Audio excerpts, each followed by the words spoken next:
안녕하세요. 탐욕스러운 시어머니와 머저리 같은 남편 때문에 이혼한 30대 여성입니다. 결혼할 땐 왜 이런 쓰레기들이란 걸 눈치채지 못했던 건지 지금도 생각하면 억울하고 속상하고 제 자신이 답답할 뿐이에요. 남편과는 대학교 캠퍼스 커플이었습니다. 같은 교양 과목을 들으며 사귀게 되었어요. 당시 저는 영화에 무척 관심이 많아서 고전영화 이해라는 교양 과목을 선택으로 듣게 되었는데요. 남편은 수강 신청을 늦게 하는 바람에 다른 선택지가 없어서 듣게 되었다고 하대요. 첫 수업날 교수님께서 용이한 출석 확인을 이유로 학생 모두에게 자리를 지정해 주셨습니다. 남편과 저는 그렇게 우연히 옆자리에 앉게 되었고요. 일주일에 한 번이었지만 매주를 한 학기 내내 옆에 앉게 되다 보니 자연스레 간단한 대화도 나누게 되고 비상연락망의 개념으로 연락처도 주고받게 되었지요. 그러다 하루는 남편이 자기는 지방에서 올라와서 서울을 잘 모른다며 저에게 시간 날 때 소위 서울 구경 좀 시켜달랍니다. 남편이나 저나 신입생도 아니었고 학교도 서울 중심부에 있었으니 남편의 말은 그저 저와 데이트를 하기 위한 핑계라는 걸 진작에 눈치챘어요. 속이 훤히 보이는 그의 화법이 마음에 들었고 저도 남편에게 호감이 있었기 때문에 알겠다고 했지요. 그리고 그와 비슷한 약속이 몇 번 반복되면서 저희는 자연스레 연인 사이로 발전하게 되었습니다. 이후로 8년의 연애 끝에 부부의 영까지 맺게 되었고요. 남편은 저보다 한 살이 많았고 저와 사귀는 동안 군대도 다녀왔고 1년간 호주로 워킹홀리데이도 다녀왔어요. 그렇다 보니 7년의 연애 중 거의 4년에 가까운 시간을 떨어져 있어야 했지만 그러한 현실이 서운하거나 힘들게 느껴지진 않았습니다. 남자라면 당연히 다녀와야 하는 군대였으니 안쓰러웠고 워킹홀리데이를 간다 했을 때는 영어도 못하는 사람이 가서 고생 꽤나 하겠구나 싶었지만 동시에 남편의 미래를 생각하면 도움이 되는 선택이라고 생각해 응원을 했지요. 그리고 저 역시 남편과 떨어져 혼자 지내는 동안 남편만 오매불만 기다리고 있지 않았습니다. 오히려 남편만큼 저도 제 미래를 위해서 학교 공부에 매달리고 성실히 취업 준비도 했네요. 그 덕분에 대학 졸업과 동시에 대기업에 들어갈 수 있었고요. 저는 한 번도 공부를 손에서 놓은 적이 없었기에 어른들이 말씀하시는 인생의 커리큘럼을 차곡차곡 밟아나갔어요. 하루도 허투루 보낸 적이 없었다고 할까요? 그래서 남편과 결혼 이야기가 나왔을 당시 이미 대리라는 타이틀을 달고 있었지요. 반면에 남편은 취업 전 이렇게 저렇게 보낸 시간이 많아서 저보다 한참 늦은 나이에 사회생활을 시작했습니다. 솔직히 남편이나 저나 두 사람의 조건만 놓고 보자면 크게 다를 것이 없었어요. 두 사람 다 대한민국에서 이름난 회사에 다니고 있었고 연봉은 제가 남편보다 회사를 오래 다녀서 좀 더 높았지만 그거야 이유가 명확했으니 저에겐 별 문제가 되지 않았거든요. 외모나 성격 같은 건 너무 주관적이라 제가 여기에 적는 건 아닌 것 같고 하지만 문제는 결혼이란 게 저희 둘만 좋다고 하는 것은 아니잖아요. 집안이라던가 배경을 빼놓곤 이야기할 수가 없었으니까요. 저희 시댁을 먼저 이야기해보자면 넉넉한 상황은 아니었어요. 아버님은 공무원 생활을 오래 하셨고 어머님은 평생을 전업주부로 지내셨거든요. 여담이지만 남편이 남들 다 가는 해외유학 대신 워킹홀리데이를 선택했던 이유도 시댁의 경제적 상황과 무관하지는 않았지요. 반면 저희 친정의 경우 제 조부모님께서 제법 큰 재산을 저희 아버지께 물려주셨습니다. 그리고 제가 서울에서 대학을 다니게 되자 아버지께서 제 앞으로 아파트를 한 채 증여해 주셨어요. 세금도 다 내주셨고요. 하지만 대학생인 저에게 20평대 아파트는 과분하다 생각해서 그 집은 월세를 놓고 정작 저는 원룸에서 자취를 했네요. 친정부모님께선 제 재산이니 제가 알아서 하라고 허락해 주셨기에 가능한 일이었지만요. 그리고 회사에 들어간 이후로도 계속해서 그 집은 월세를 놓고 저는 원룸 생활을 이어갔습니다. 그리고 이 대부분의 사실을 결혼 이야기가 나오면서 남편은 물론이고 어머님도 알게 되셨습니다. 사실 저는 어머님께 말씀을 드리고 싶지는 않았는데 남편이 자기 딴에는 제가 아파트를 가지고 있다는 게 어머님께 좋은 인상을 줄 것 같았답니다. 뭐 점수를 딸 것 같았다나요? 그리고 남편의 생각이 맞아떨어진 건지 정말 어머님은 꽤나 저를 마음에 들어하시는 눈치셨어요. 상견례 자리에서도 저를 얼마나 칭찬하시고 챙겨주셨는지, 시댁 상황이 어려워서 꺼려하던 친정부모님께서도 돈 좀 없으면 어떠냐, 어른들이 저렇게 좋은 분들이고 저를 예뻐해 주시니 그걸로도 충분하다며 결혼을 허락하셨지요. 말이 나와서 하는 말이지만 사실 어머님 아버님께서 결혼에 보태라며 3천만 원을 주셨어요. 그런데도 정작 남편이 모아둔 돈이 6천밖에 되지 않아서 남편이 동원할 수 있는 돈이 1억이 되질 않더라고요. 반면에 저는 제가 타던 차도 있었고 모아둔 돈도 1억 이상 있었어요. 그리고 친정에서도 원한다며 따로 지원을 해주시겠다 했지만 이미 일전에 받은 아파트도 있고 해서 그건 제가 거절을 했네요. 결국 남편과 제 돈을 다 합치니 가까스로 2억이 조금 넘었습니다. 하지만 그 돈으로 집을 사자니 대출을 받아야 했는데 그건 내키지가 않았지요. 그래서 일단은 신축 빌라 전세로 시작하자 했어요. 그런데 여기서부터 생각지도 못한 어머님의 간섭을 받게 되었습니다. 어머님이 말씀하시길 제 이름으로 된 아파트가 있으니 당연히 거기서 저희가 신혼살림을 꾸릴 줄 아셨다대요. 결혼에 보태라고 주신 돈은 당신 아들은 차가 없으니 이참에 차나 한 대 샀으면 하셨다나. 그 소리를 듣고 황당하긴 했지만 시시비비를 따지기도 뭐해서 저는 그 집은 월세로 두는 편이 훨씬 이득이라고 당장 저희가 들어가서 살려면 일단 인테리어도 다 뜯어 고쳐야 하는데 그것만 해도 3, 4천은 그냥 들어간다고 설명을 드렸네요. 그랬더니 어머님께서 그럼 적어도 명의는 변경하라셨습니다. 어쨌든 부부가 되었으니 네 거 내 거가 어디 있냐며 아파트부터 공동명의로 하라나요. 그 말을 듣자마자 바로 싫다고 안 된다고 딱 잘라 거절했어요. 결혼하기 한참 전에 친정아버지가 주신 재산이고 그러니 나눠 가질 이유가 없다고요. 그러자 어머님께서는 부부 생활이라는 게 그렇게 너 한 개 나 한 개 따져가며 갖는 게 아니랍니다. 그래도 제가 뜻을 굽히지 않자 몇 번이고 직장에 있는 저에게 연락을 하시고 따로 불러내가며 잔소리를 하시더군요. 이때 남편에게 이걸 말을 할까 말까 고민을 많이 했어요. 그러다 거의 2달 가까이 흘렀을 즈음 어머님께서 서럽다며 제 앞에서 우시더라고요. 이게 다 제가 시댁에 돈이 없다고 제가 당신 말을 무시하는 거라면서요. 그때는 솔직히 너무 열받더라고요. 이러다 잘못하면 내가 정말 나쁜 며느리라는 오명을 쓰게 될지도 모르겠다 싶었으니까요. 결국 남편에게 어머님이 공동명의를 하라고 강요하신다는 사실을 털어놓았습니다. 그런데 저는 중재 좀 해달라는 뜻이었는데 엉뚱하게도 남편이 한다는 말이 사실 자기도 조금 서운했다는 거예요. 자기는 뭐 제가 공동명의하자고 해도 당연히 안 했을 거지만 그래도 아예 묻지도 않는 저를 보고 좀 실망을 했다나요. 어이없고 황당해서 지금 그걸 말이라고 하냐니까 부부 사이니까 솔직하게 털어놓는 거랍니다. 어찌나 찌질하고 한심해 보이던지.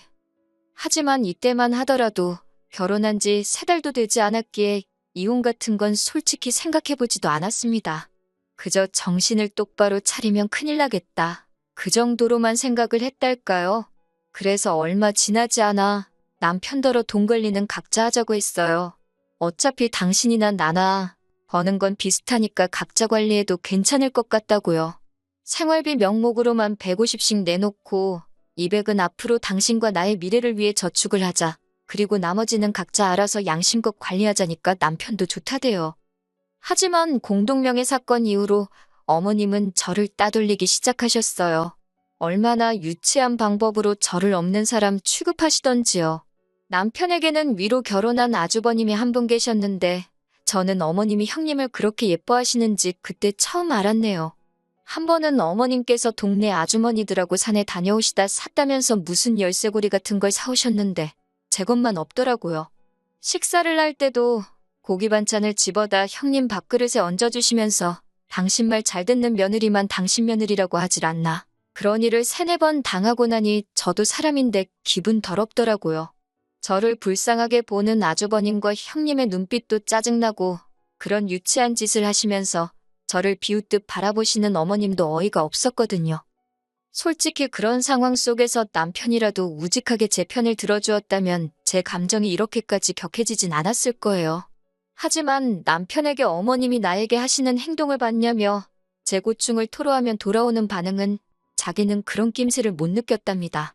그러면서 오히려 저를 마치 어머님이 하시는 말이며 행동이면 무조건 예민하게 받아들이는 그런 여자로 몰아가더라고요. 그래서 이후로는 시댁일에 관해서는 아예 관심을 끊어버렸습니다. 그러다 지난 추석이었습니다. 남편만 보냈습니다. 추석 전에 있던 어버이날에도 제가 드린 용돈은 받으셨고 선물도 챙기셨으면서 식당에선 일부러 제 공깃밥만 주문 안 해주시고 저한테 말도 한마디도 안 걸으셨거든요. 그리고 이후로 있던 어머님 아버님 결혼기념일 때도 제가 용돈 100만 원 챙겨드렸는데 그 돈으로 아주버님하고 형님만 데리고 여행 다녀오셨더라고요. 물론 어머님께 제가 쓰시라고 드린 돈이니 그 돈으로 여행을 가시든 어디다 기부를 하시든 제가 뭐라 말할 입장은 아닙니다. 그리고 어머님께서 저한테 당신이 어디 간다, 누구랑 간다 그런 걸 보고하셔야 할 의무도 없고 이유도 없다는 것도 잘 알지요. 하지만 적어도 아주버님네와 여행을 가기로 하셨다면 참고로 아주버님네는 여행비를 부담하실 상황이 전혀 못 되십니다. 그러면 남편하고 저한테도 한번 같이 가겠냐고 물어봐 주실 수는 있는 거잖아요? 어차피 저희는 바빠서 같이 못 갔을 텐데요. 게다가 여행지에서 돌아오셨을 때도 당신 아들인 남편 선물만 달랑 사오셨습니다.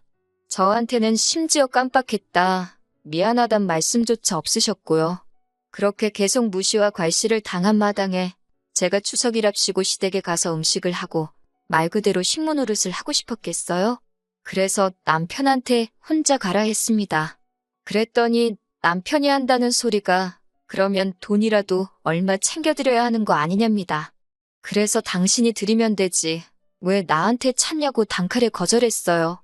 그랬더니 우물쭈물거리며 한다는 소리가 어머님이 명절에 고생을 많이 하신다고.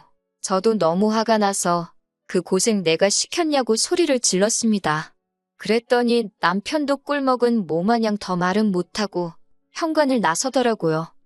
남편은 추석 연휴를 오롯이 혼자 시댁에서 보냈고 저는 친정에서 지냈어요. 친정 부모님이 걱정하실까봐 각자 집에 가기로 했다고. 요새는 우리 같은 부부가 많다고 대충 둘러댔지만 친정어머니가 대번에 눈치를 채셨습니다. 저더러 시어머니양 뭐 안 좋은 거 있냐고 물으시더라고요.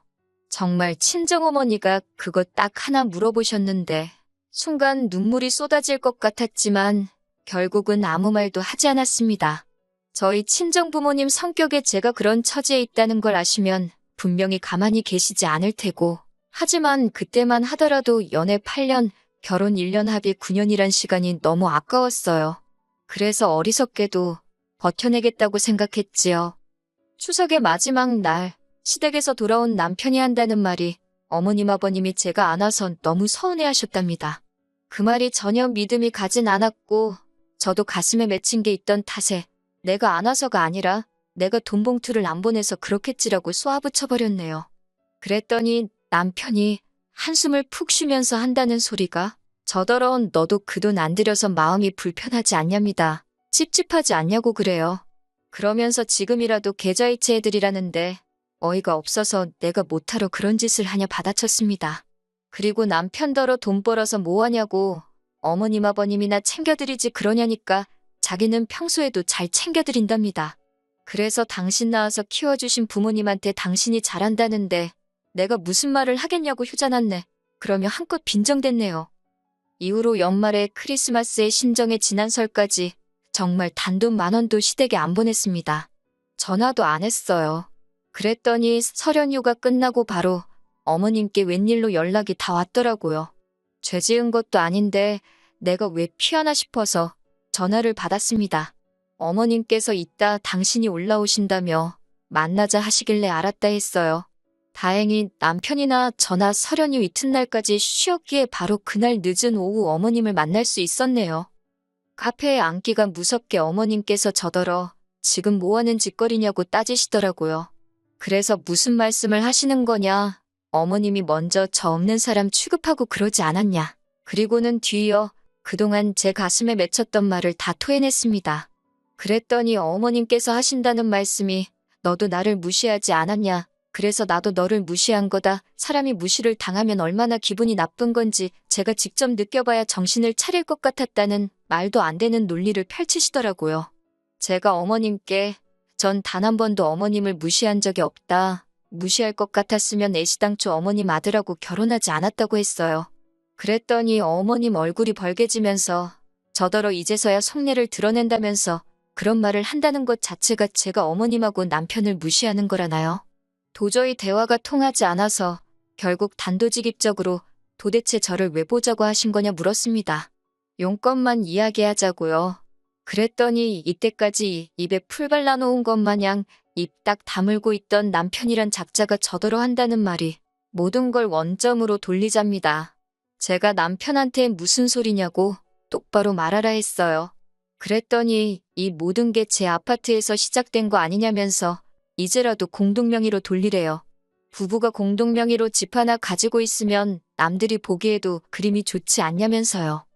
그런 말을 들으니 망치로 뒤통수를 한 대 세게 맞은 듯한 기분이 들면서 동시에 이 사람이 훗날 저희 부모님이 저에게 재산을 물려주신다면 그마저도 탐내겠구나. 문득 그런 생각이 들더라고요. 그래서 어머님을 바라보고는 그럴 바엔 차라리 헤어지는 게 낫겠다고 했습니다. 제가 어머님께 이런 소리까지 들어가면서 이런 남편이랑 왜 살아야 되는지 모르겠다고요. 어머님 아들은 제 아파트만도 못하다고 아무래도 제가 지금 남편과 제 아파트 중 하나만 골라야 될 것 같은데 전 아파트를 선택하겠다 했네요. 그랬더니 어머님께서 저더러 미친 X라며 이럴 줄 알았답니다. 돈밖에 모르니까 공동명의 이야기가 나왔을 때 말이라도 생각해 볼게요. 소리도 안 한 거라면서. 남편도 계속 저더러 너 후회 안 하지? 후회 안 해? 그러는데 그 모습이 참 구차하대요.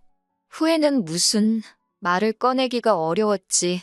하고 나니 속이 다 후련하다고 소리를 질러버렸어요. 이후로 집주인분에게 양해를 구해 집을 내놨습니다. 이건 여담이지만 집주인분께서 보기 좋은 신혼부부였는데 왜 이혼을 하냐고 하도 캐물어서 시어머니 때문에 이혼한다 하니까 폭풍 공감을 해주시더라고요. 당신도 시집살이를 못 견뎌서 이혼했다면서 그래도 저희는 애가 없어서 다행이라고 그리고 동병상련이라 느끼셨는지 집이 나가는데 적극적으로 협조를 해주시겠다 했습니다. 솔직히 시원섭섭도 아니고 그냥 시원해요. 9년이란 세월을 생각하면 가슴이 쓰리지만 미련은 없습니다. 저는 할 만큼 했다 싶거든요. 남편은 엊그제 서류까지 내고 오니까 이혼이 실감이 나기는 하는 건지 저한테 정말 자기 없이 살 수 있겠냐는 헛소리를 해대더군요. 웃으면서 약 먹었냐, 돌았냐 그랬어요. 당연히 살지. 너가 없으니 이제 더 잘 살게 생겼다고요.